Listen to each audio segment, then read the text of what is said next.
ऐ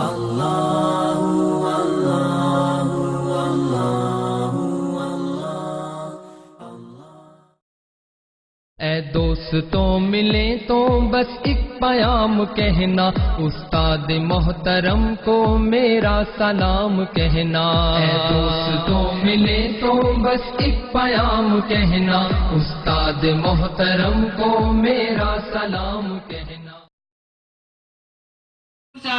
तुआ चना तो बहुत हुआ, पर तुआ चने के भाई खत्म हो गए। कुछ खेती में मजा ही नहीं आ रहा है। वालेकुम सलाम।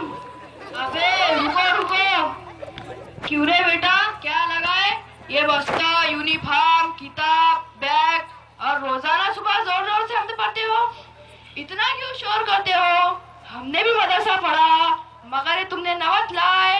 अजी दादा जान, हमको मकतब में सालाना निसाब महीनों के ताय्युन के साथ पढ़ाया जाता है, और अल्हम्दुलिल्लाह साल के पहले ही साल में हमने कुछ ऐसे मसाइल सीखे जिससे 95% उम्मत बेखबर है।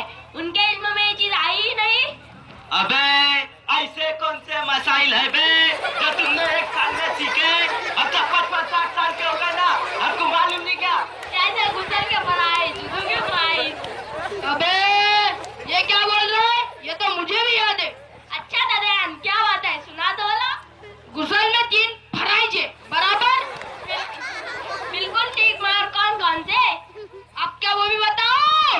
हाँ दादाजान, बताओ ना। सुनाओ फराइज आप। नंबर 1 बाल्टी, नंबर 2 मग्गा, नंबर 3 रुमाल।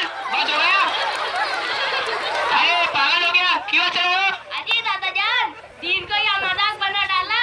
मैं सुनाता नहीं तो मैं वही सुनाएगा। ये बड़ा होशियार होगा क्या? चल सुना। दादाजान, गुसल में 3 प्राइज है।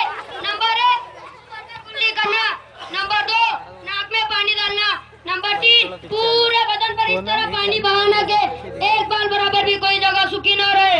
अफसोस अफसोस अफसोस। बेटा, मरने से पहले तूने मेरी आंखें खोल दी। अब मैं भी ये फराइज सीखूंगा और पिछली जिंदगी की अल्लाह से माफी मांगूंगा, और तमाम पोतरों और पोतरियों को मकतब में पाबंदी से भेजूंगा। और तुम लोग भी सुन रहे हो, तुम भी सीखो, और तमाम पोतरों और पोतरियों को मकतब में पाबंदी से भेजना। टेंशन मत लो देशमुख साहब, तो हम सब अपने पोतरियों को मकतब में भेजेंगे ना रे? अजी दादाजान, अपनी जामा मस्जिद के बाहरी हिस्से में गुसल के फराइज, वुजू के फराइज के चार्ट लगे हुए हैं, वहाँ से देख देख कर याद कर लेना। करेंगे सब भाइयों? इंशाल्लाह।